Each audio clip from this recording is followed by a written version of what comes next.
Bismillahirrahmanirrahim.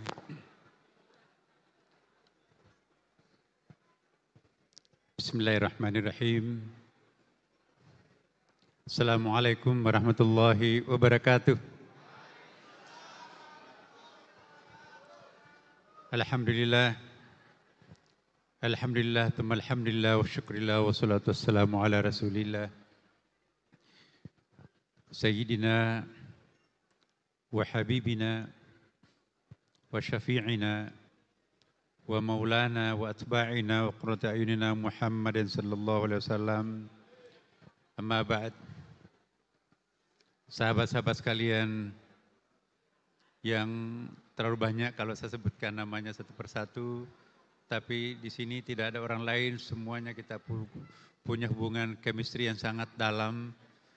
Karena itu memberi kesempatan kepada para senior, para sahabat-sahabat yang lain, ya. Saya mohon bukan hanya saya yang bicara yang di sini, tapi kalau bisa makin banyak bicara lebih bagus, ya. Mengobati kerinduan satu sama lain di antara kita semuanya. Dan saya kira juga ini live ya untuk teman-teman sahabat-sahabat kita yang ada di luar sana juga. Ya, saya hanya ingin mengingatkan kepada kita semuanya bahwa salah satu dimensi yang harus digarap oleh IKPMI nanti ke depan adalah mengikuti perkembangan dua hal. Mengikuti perkembangan geopolitik internasional dan yang kedua mengikuti perkembangan tren keilmuan sekarang ini.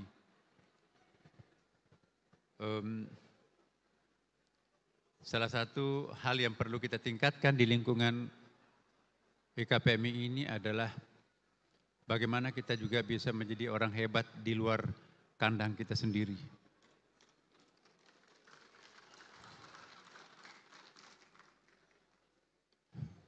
Kita ingin ada kader-kader kita ya di PMI memiliki peran-peran internasional yang sangat luas. Paling tidak namanya dikenal di beberapa kawasan. Ya. Ini kita masih seringkali menjadi penonton kalau kita ada forum-forum internasional. Ya, mana tokoh-tokoh PMI yang tampil sebagai figur di forum-forum akademik, di forum-forum diplomasi internasional. Ada tetapi tidak sebanyak dengan teman-teman kita yang lain. Jadi hal ini perlu menjadi perhatian kepada siapapun nanti akan menjadi pengurus IKPMI. Yang kedua juga perlu mengikuti perkembangan geopolitik internasional sebab bumi sekarang ini semakin datar. The world is flat. Sudah menjadi bukan saja small, tapi itu sudah sangat flat, datar ya. Karena itu penguasaan terhadap IT, penguasaan terhadap bahasa, penguasaan terhadap jaringan-jaringan internasional kita itu juga perlu diperkuat. Ya. Dan sehubungan dengan itu, saya ingin menyampaikan hal ini satu saja, agar sahabat-sahabat PMI, baik yang sudah alumni maupun yang belum, mari kita mengikuti tren keilmuan saat seperti sekarang ini. Saya baru membaca sebuah buku yang geospiritual ya. Ada sebelumnya itu geoemosional. Jadi ternyata setiap daratan-daratan dunia ini itu punya mappingnya ya. Geoemosionalnya di timur seperti apa, geospiritualnya juga seperti apa. Geointelektualnya seperti apa. Jadi bukan hanya geopolitik yang harus kita baca, tapi pembacaan kita terhadap geospiritual, geointelektual, dan geoemosional ini juga penting untuk kita ikuti. Dan semakin banyak buku-buku yang terakhir ini kalau kita ke toko buku ya yang membahas hal ini. Dan cenderung pembacanya kalau kita lihat di majalah perbukuan, buku-buku yang trendsetter itulah yang paling banyak dijadikan rujukan sekarang ini. Justru buku-buku turas itu ada kecenderungan ditenggelamkan oleh buku-buku yang trendsetter seperti yang saya sebutkan tadi. Maka itu sangat penting menguasai kitab-kitab turas, tetapi jangan sampai kita asyik dengan kitab turas, tapi tidak pernah menyentuh buku putih sehingga kita hanya menjadi jago di kandang. Hanya kita ahli di pondok pesantren kita sendiri, tetapi begitu keluar dari pondok, kita sepertinya tidak bisa berbuat banyak. Kenapa? Karena tidak ada keseimbangan antara pembacaan kitab kuning dengan pembacaan kitab putih.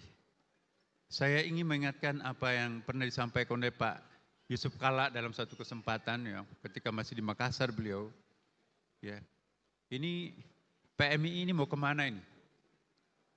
PMI itu neneknya itu adalah pembaca kitab kuning, tapi PMI sebagai anak atau cucunya itu nggak bisa menguasai kitab kuning. Tapi PMI juga tidak bisa menguasai kitab putih. Jadi berada di persimpangan jalan. Tidak bisa tampil sebagai manusia profesional, tapi juga sudah tidak bisa lagi kembali seperti kakeknya atau orang tuanya yang menguasai kitab-kitab turas. Nah, mungkin juga ini introspeksi buat kita semuanya, bahwa kehadiran kita sebagai ikatan alumni itu sebaiknya kita punya coupling-coupling. Dan saya kira inilah tugas kita sebagai pengurus IKPMI nanti akan datang, bagaimana menciptakan sistem pengkaderan seperti di Turki misalnya. Ya, ada namanya Hizmet. Ya, jadi anak-anak yang tamat di perguruan di SMA, di Alia, itu ketua ikatan alumni Hizmet itu membuat semacam sekolah untuk para kader 1 tahun.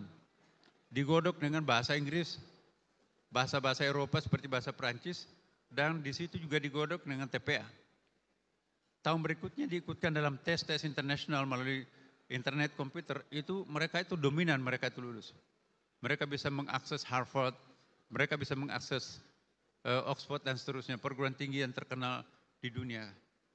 Nah, kalau anak-anak kita, kalaupun ada yang menembus itu karena usaha pribadinya saja. Apa peran institusi untuk mengkader calon pemimpin bangsa ke depan itu kita belum punya rumahnya, belum punya sekretariatnya, bahkan belum ada yang memprogramkannya. Kehebatan sahabat-sahabat PMI itu lebih disebabkan karena kelincahan pribadinya sendiri.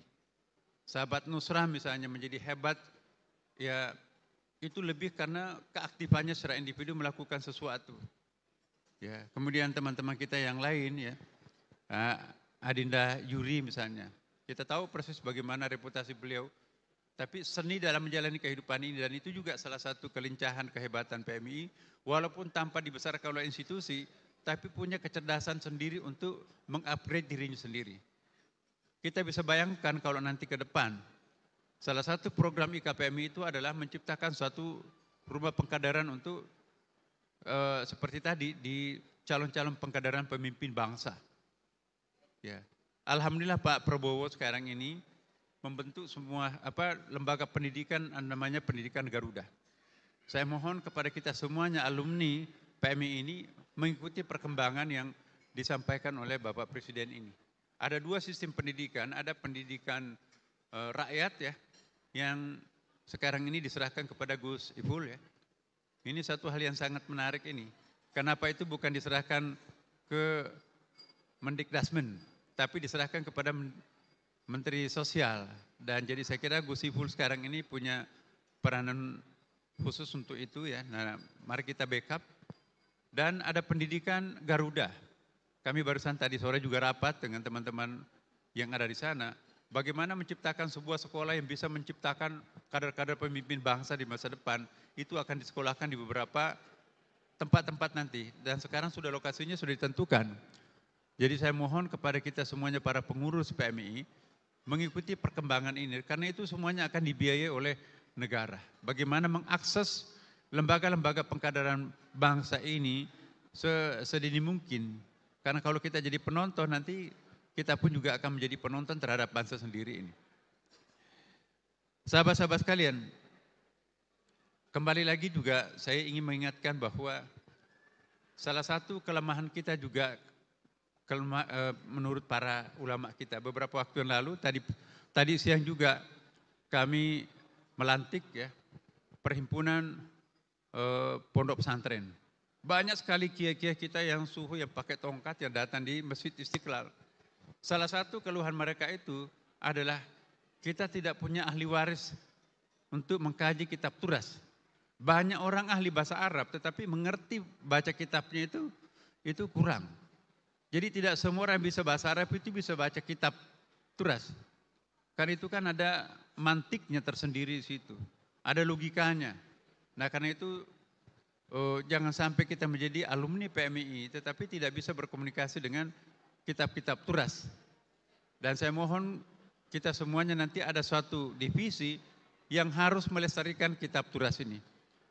Kitab-kitab klasik ini tidak bisa lagi kita harapkan dari pondok-pondok pesantren yang dipadati dengan kurikulum yang sangat padat. Sehingga porsi pembacaan kitab turas kita itu, kecuali yang kuliah di ma'had, itu ya masih bisa diharapkan.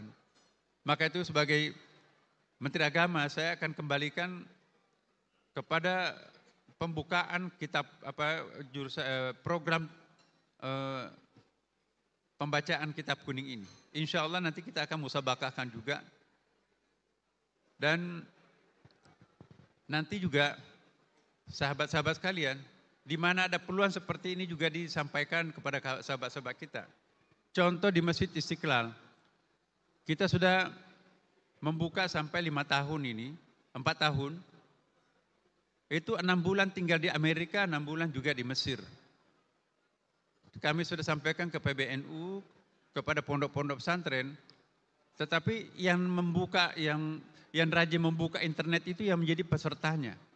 Banyak sekali orang yang sangat pintar di pondok pesantren, tapi tidak punya akses dengan internet. Masih banyak alumni kita itu tidak bersahabat dengan IT, sehingga kehilangan informasi. Akhirnya yang banyak mendaftar di Istiqlal itu adalah orang-orang yang aktif bermain di media itu.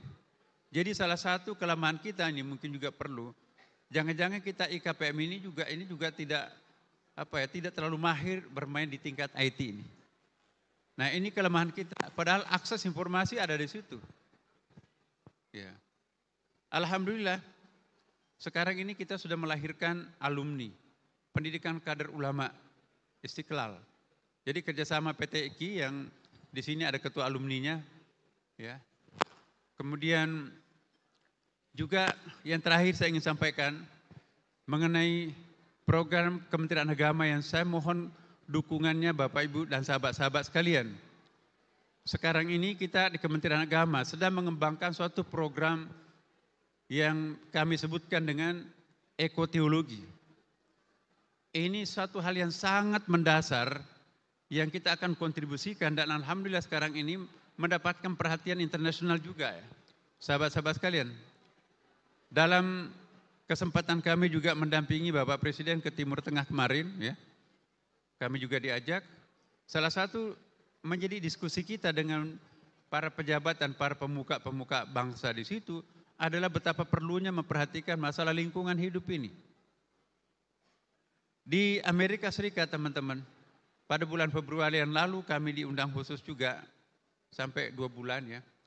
Ada sebuah LSM di Amerika menuding bahwa agama-agama Abrahamic religion ini seperti Yahudi, Nasrani dan Islam ini menjadi salah satu penyebab rusaknya lingkungan ini.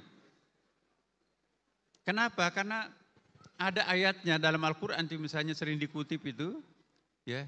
Wa idh qala rabbuka inni ja'ilun fil ardi khalifah. Kami menunjuk manusia itu sebagai khalifah di muka bumi ini. Kemudian wasakhkhara lakum ma fis samawati ma fil ardh. Kami tundukkan apa yang ada di langit dan di bumi.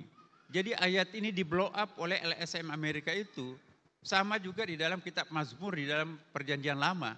Itu juga ada. Kami menunjuk manusia sebagai raja di alam semesta ini. Ya. Kita tahu bahwa Bible itu kan berkongsi antara Yahudi dengan Nasrani yang sekarang ini. Jadi mereka menuding bahwa Abrahamic religion inilah penyebab rusaknya lingkungan.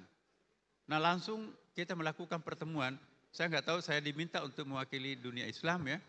Kita melakukan pertemuan di penelitian eh, di New York. Dan kita menjawab tantangan itu. Alhamdulillah mereka bisa mengerti bahwa teks-teks yang mereka jadikan dalil untuk memojokkan agama anak cucu Nabi Ibrahim ini, itu kita berhasil menjawab dan itu sudah ada hasil penelitian kita yang kita sampaikan kepada mereka. Nah tantangan-tantangan seperti ini mestinya kita dari PMI juga punya kans untuk mengangkat bicara soal-soal isu yang sangat pekat secara internasional. Bahkan kalau perlu kita memperbaharui usul fikih kita juga kan. Usul fikih kita itu hanya sampai membaca apa yang disebut dengan daruriyatul khamsah, al-muhafadah, ya, daruriyatul khamsah itu adalah al-muhafadah ala din. Ad-din itu ya oke, kita sudah paham perlu. Ala nafs, kemudian juga alal aql, kemudian alal nasab dan alal mal. Ya. Nah, sekarang ini kita ingin bagaimana kalau kita usulkan tambah satu lagi yang sangat penting, yaitu al-muhafadah alal bi'ah. Darurat untuk melihara lingkungan hidup ini. Bapak Ibu sekalian, tingkat kematian yang terbunuh di Palestina dan Ukraina itu hanya 60.000 orang. Tapi peneliti lingkungan menemukan bahwa 1 juta orang mati karena perubahan cuaca. Ya, kerusakan alam ini membunuh 1 juta orang. Sedangkan peperangan itu hanya membunuh sampai 60.000 orang.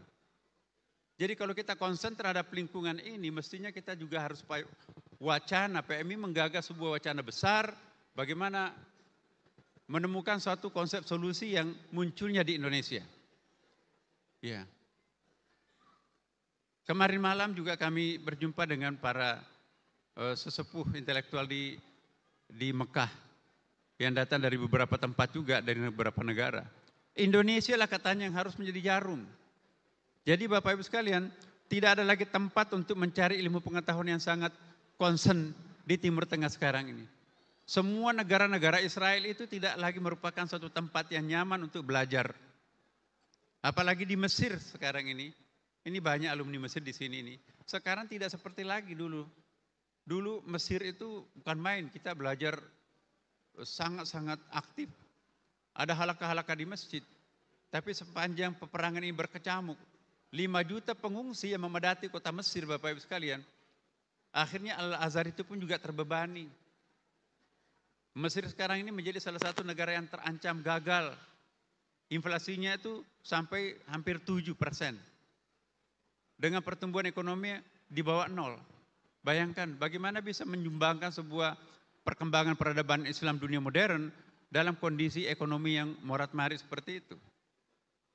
Negara Islam yang paling bagus pertumbuhan ekonominya adalah Indonesia. Ini perlu kita syukuri. Sehingga kemarin kami konsultasi dengan Prince Gosi, adik ponakannya Raja Abdullah, marah kepada saya. Kenapa Anda tidak bisa berbuat? Indonesia sekarang ini adalah satu-satunya negara dunia muslim ini yang paling bisa berbicara ini. Jangan berharap dari Timur Tengah untuk sesuatu yang baru. Dalam posisi paceklik dan juga ditambah dengan dampak peperangan yang berkepanjangan di Timur Tengah ini, tidak bisa kita berharap banyak di Timur Tengah. Harapan kita ini adalah Indonesia. Masa Anda diam? Jadi saya tersentak juga dikatain seperti itu oleh ketua yayasan yang sangat terkenal di Jordan itu. Nah karena itu saya mohon kepada kita semuanya para sahabat-sahabat alumni PMI ini, mari kita betul-betul mempersiapkan diri kita untuk menjawab kebutuhan umat di masa depan ada di Indonesia ini. Saya sering mengatakan memang bahwa Timur Tengah itu sudah selesai tugasnya melahirkan Islam, melahirkan Nabi, menurunkan Al-Quran. Tapi estafet kepemimpinan peradaban dunia Islam baru yang akan datang sudah bukan tepatnya lagi di Timur Tengah, tapi harus hijrah ke Indonesia.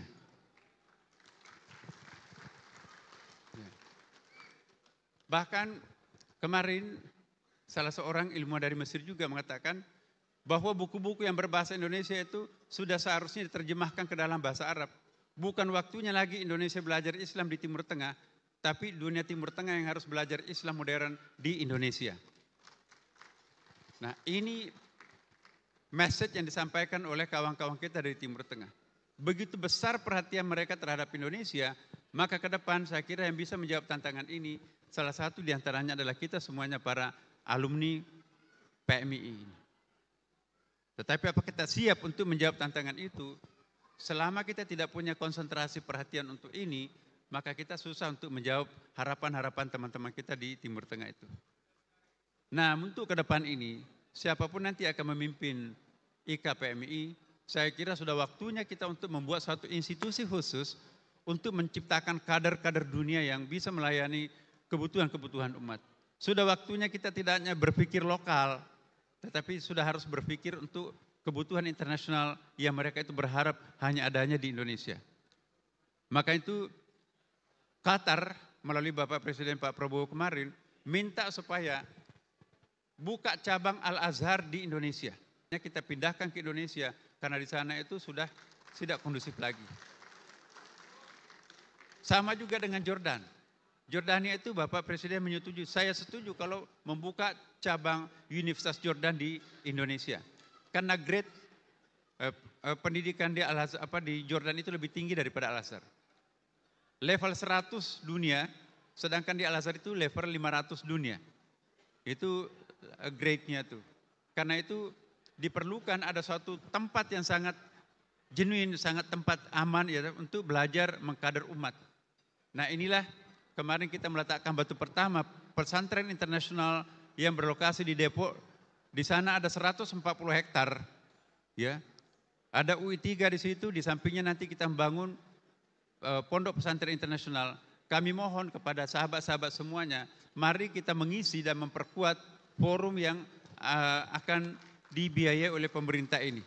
Insya Allah di sinilah kita nanti akan mengkader kader-kader umat, ya, akan kita membuka cabang-cabang perguruan tinggi internasional di UI3 itu. Jadi saya mohon betul kita jangan asyik berpikir untuk hal-hal yang sifatnya sementara, yang jangka pendek, tapi mempersiapkan dunia masa depan yang penuh kecerahan, terutama mempersiapkan umat masa depan. Ini tugasnya adalah kita semuanya alumni PMII. Inilah harapan kami dan kita semuanya. Semoga Allah Subhanahu wa taala memberikan kekuatan untuk kita semuanya untuk bisa menjawab harapan-harapan dan tantangan-tantangan sahabat-sahabat kita dunia Islam yang ada di Timur Tengah sana. Demikian, wallahu muwaffiq ila aqwamit thariq. Wassalamualaikum warahmatullahi wabarakatuh.